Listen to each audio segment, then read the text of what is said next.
এই বস্তুটোৰ পৰা আৰম্ভ কৰো যে আমি জলদূত নহয় আৰু নহয় বহুত নহয় একাপ চাপ গাখীৰ চাপ নাখাই বেলেগ কথা ক'লা হ'ব বুলি ভাবিছে এইয়া আমি জলদূত আৰু জল তৰংগিনী নহয় জলবিৰা জল তৰংগিনী নহয় কেতিয়াও হ'ব নোৱাৰে কাৰণ এই মানসিকতা থকা মানুহখিনিয়ে পানী নষ্ট কৰাটো ধুৰ কাৰণ খাদ্য যোনে নষ্ট কৰিব পাৰে পানী নষ্ট কৰিবলৈ কি আছে কাৰণ পানীটো 10 টকাত আধা লিটাৰ পায় এইটো আকৌ এটুকুৰাটো 10 টকা হ'ল এইটো 15 টকা হ'ল হয়নে কথাটো হৈছে কি খাদ্য কিয় নষ্ট কৰিব নালাগে তাৰ লগত পানী কি সম্পৰ্ক আছে কৰণে ঠিক আছে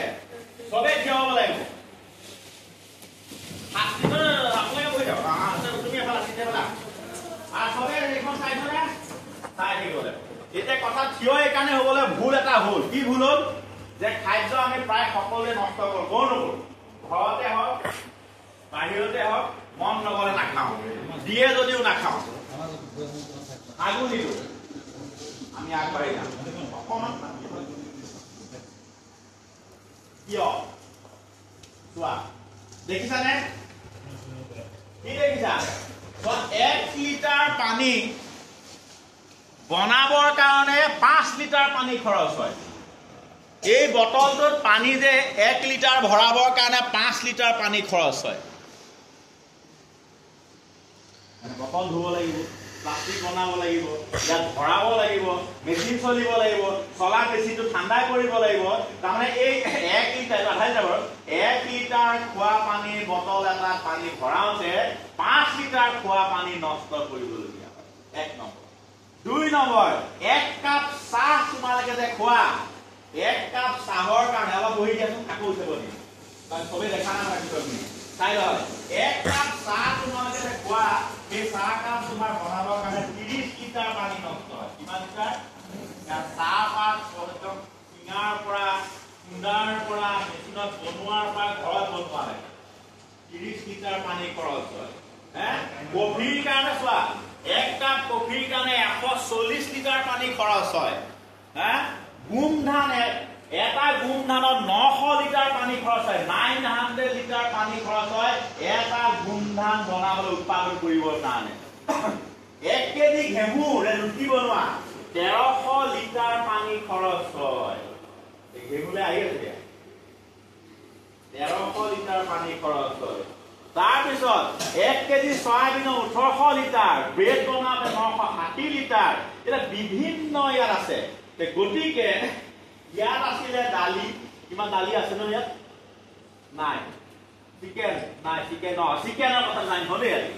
যদি আজি মাংস যদি এটুকুৰ এৰি দিয়া